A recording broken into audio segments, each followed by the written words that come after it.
പെണ്ണ് കാണൽ തന്നെ ഒരു ചടങ്ങ്. നിങ്ങൾ എത്ര ആളുണ്ടാകും? ഞങ്ങളൊരു ബസ്സിന് ആളുണ്ടാകും. ഒരു ബസ്സിലാണ് പെണ്ണ് കാണാൻ വരുന്നത്. ഞങ്ങൾ വലിയ കുടുംബമാണ്, വലിയ തറവാട്ടുകാരാണ്. വലിയ തറവാട്ടുകാരാണെങ്കിൽ അവനവൻ്റെ കുടുംബത്തിൽ സൽക്കാരം നടത്തിയ തറവാട്ടുകാർക്ക് ഭക്ഷണം കൊടുക്കണം എന്നല്ലാതെ ഓരോ മാമൂലുകൾ ഉണ്ടാക്കി പെണ്ണ് കാണാൻ ബസ് വിളിച്ചു പോകുന്നവർ, 5ഉം 6ഉം വാഹനങ്ങളിൽ പോകുന്നവർ. ഇനി അതിലൊരു അമ്മോനെ അറിയിച്ചിട്ടില്ലെങ്കിൽ അതോടുകൂടെ ആ ബന്ധം അവിടെ കഴിഞ്ഞു. അള്ളാഹുവിന്റെ റസൂൽ സല്ലല്ലാഹു അലൈഹി വസല്ലം തങ്ങൾ പറഞ്ഞു, ഇന്ന മിൻ യുംനിൽ മർഅ, ഒരു പെണ്ണിന്റെ ബറക്കത്തിൽപ്പെട്ടതാണ്.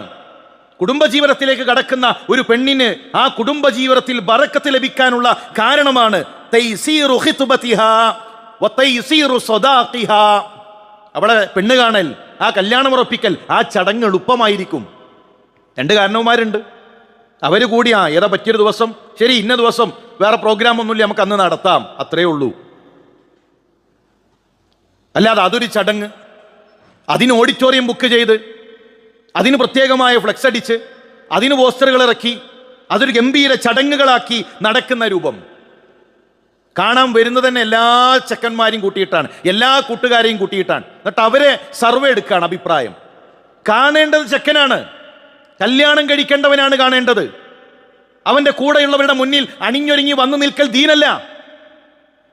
അവർക്ക് കാണാൻ ആരാണ് അനുവാദം നൽകിയത്? അവന്റെ പെങ്ങൾക്ക് കാണാം, അവന്റെ ഉമ്മാക്ക് കാണാം, സഹോദരിമാർക്ക് കാണാം. അവർക്ക് വേണ്ട കാര്യങ്ങൾ ചോദിച്ചറിഞ്ഞ് മനസ്സിലാക്കാം. അല്ലാതെ എല്ലാ കൂട്ടുകാരെയും കൊണ്ട് നിർത്തി അണിഞ്ഞൊരുങ്ങി അവരുടെ ഇടയിലേക്ക് നടന്നു വന്ന് അതിനുശേഷം അഭിപ്രായം ചോദിക്കുന്ന ഏർപ്പാട് അത് ഇസ്ലാം ദീനല്ല.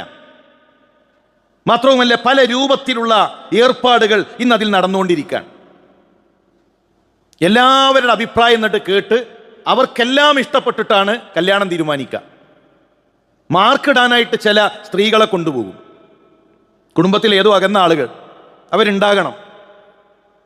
ചില ആളുകളൊക്കെ അനുഭവം പറഞ്ഞത്, എന്നിട്ട് വന്നിരുന്ന് ആ പെൺകുട്ടി വരുന്ന സമയത്ത്, അങ്ങനെ വരുന്നൊരു ഏർപ്പാടേ ഇല്ല, വരുന്ന സമയത്ത് ഇഷ്ടപ്പെട്ടിട്ടില്ലെങ്കിൽ അപ്പം എഴുന്നേറ്റ് പോവാൻ.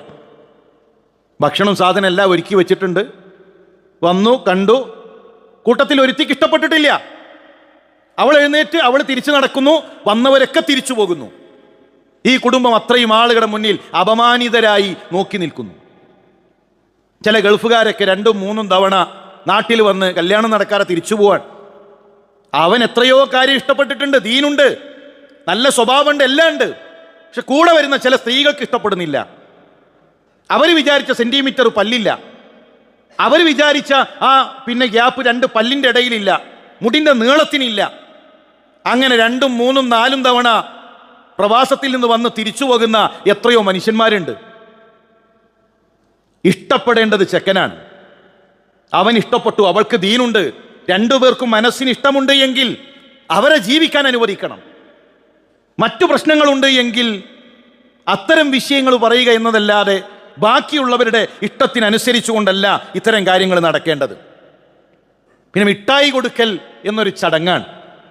ഞാൻ പറയുന്നത്, ചെക്കൻ ഇഷ്ടപ്പെട്ടു, അവളുടെ വലിയൻ്റെ അരികിൽ ഒരു മിഠായി കൊടുത്തു, ഇഷ്ടപ്പെട്ടു എന്നതിന് അതിനെക്കുറിച്ചല്ല. ഇന്ന് അതൊരു ചടങ്ങാണ്. എൻഗേജ്മെന്റ് എന്ന പേരിട്ട് ഒരു ചടങ്ങായി ഏതു മാമൂലും ഈ സമുദായത്തിന് വേണം. പള്ളിക്ക് നമുക്ക് പണമില്ല, മദ്രസക്ക് നമുക്ക് പണമില്ല, ദീനി സ്ഥാപനങ്ങൾക്ക് നമുക്ക് പണമില്ല. ഒരാവശ്യവുമില്ലാത്ത ഏതു മാമൂലും അതിനെത്ര പൊടിക്കാനും ഒരു പ്രയാസവുമില്ലാത്ത അവസ്ഥയിലേക്ക് മാറിയിരിക്കുകയാണ്. എന്നിട്ട് ഓഡിറ്റോറിയം ബുക്ക് ചെയ്ത് ഒരു ഘോഷയാത്രയായിട്ടാണ് വരുന്നത്. ഏതെങ്കിലും മിഠായിക്കട ഇളകി വരുന്നത് പോലെ തോന്നും. വരിക്ക് നിൽക്കാൻ പർദ്ദട്ടോരുണ്ട്, തട്ടട്ട വല്യമ്മണ്ട്, വൈറ്റ് ആൻഡ് വൈറ്റ് ഇട്ട ഹാജിയാരുണ്ട്, കാരണവന്മാരുണ്ട്, എല്ലാവരും ഉണ്ട്.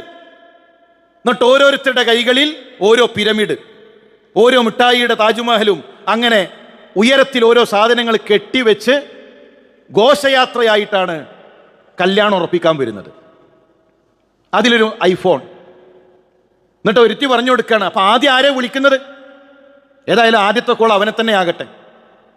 ഉമ്മ പറഞ്ഞു കൊടുക്കാൻ, അമ്മായിമാര് പറഞ്ഞു കൊടുക്കാൻ, എളാമ പറഞ്ഞു കൊടുക്കാണ്, ആദ്യം അവനെ തന്നെ വിളിച്ചാളാ. ആരാണ് അവൻ? നിക്കാഹ് കഴിയുന്നത് വരെ അവർക്കിടയിൽ എന്തു ബന്ധമാണുള്ളത്? അഖദ് കഴിയുന്നത് വരെ ആ ആണും പെണ്ണും അന്യരാണ്. അവർക്കിടയിൽ എന്തു ബന്ധമാണുള്ളത്? എല്ലാ ഹറാമുകളും ഇത്തരം ആഘോഷങ്ങളിലുണ്ട്, ഇത്തരം പ്രോഗ്രാമുകളിലുണ്ട്. രണ്ടുപേരെയും ചേർത്ത് നിർത്തി ഫോട്ടോ എടുക്കൽ അവിടെ നിന്ന് തുടങ്ങുന്നു. പിന്നെ ആൽബം എടുക്കാൻ പോകുന്നു. അവർ വരുമ്പോൾ പ്രത്യേക ഏറ്റവും പുതിയ സിനിമ പാട്ടുകളുടെ ആരവങ്ങളോടുകൂടെ നൃത്തം ചെയ്യുന്നു. നമ്മൾ മനസ്സിലാക്കേണ്ടത് ഇതൊന്നും ഇസ്ലാമല്ല. ചില മിഠായികൾക്കൊക്കെ 1ഉം 2ഉം ലക്ഷമാണ്.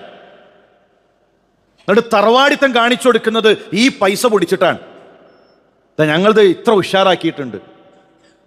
പ്രിയമുള്ള സഹോദര, പ്രിയമുള്ള മുസ്ലിം സഹോദരി, നമ്മുടെ കുടുംബജീവിതത്തിൻ്റെ തുടക്കത്തിൽ തന്നെ ഹറാമുകൾ കൊണ്ടുവന്ന് കുടുംബജീവിതത്തിലെ ഖൈറ് നഷ്ടപ്പെടുത്തരുത്. ومن يشاقق الرسول من بعد ما تبين له الهدى ويتبع غير سبيل المؤمنين نوله ما تولى ونسله جهنم وساءت مصيرا.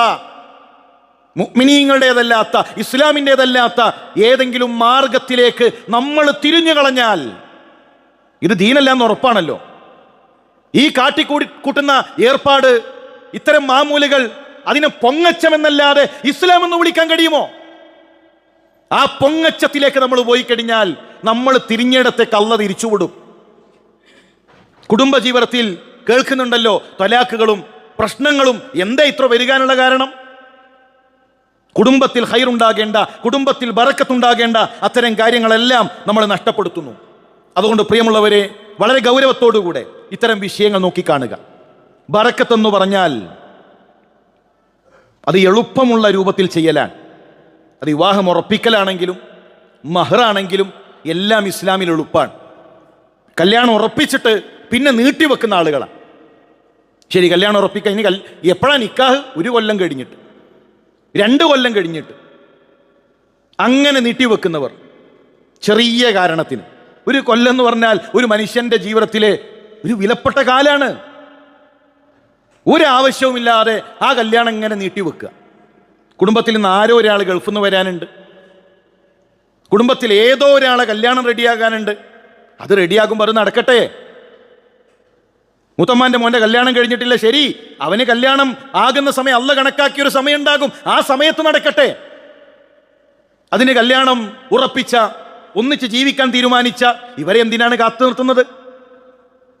2 പേർ ഒന്നിച്ച് ഇസ്ലാമികമായി ജീവിക്കാൻ തീരുമാനിച്ചു കഴിഞ്ഞാൽ അതിനുള്ള സൗകര്യങ്ങൾ കുടുംബക്കാർ ഒരുക്കി കൊടുക്കുക എന്നതല്ലാതെ അതിങ്ങനെ നീട്ടിക്കൊണ്ടുപോയി 1 കൊല്ലം 2 കൊല്ലം അങ്ങനെ കാത്തുവെക്കുന്നവർ.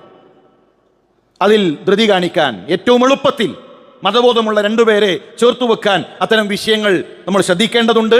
വിവാഹത്തിന് മുമ്പ് ഇത്തരം വിഷയങ്ങൾ കൃത്യമായ ഉപദേശങ്ങൾ പരസ്പരം കൈമാറാൻ നാം ശ്രമിക്കണം. അള്ളാഹു നമ്മുടെ കുടുംബജീവിതത്തിൽ എല്ലാ ഖൈറും ബറക്കത്തും നൽകി അനുഗ്രഹിക്കട്ടെ.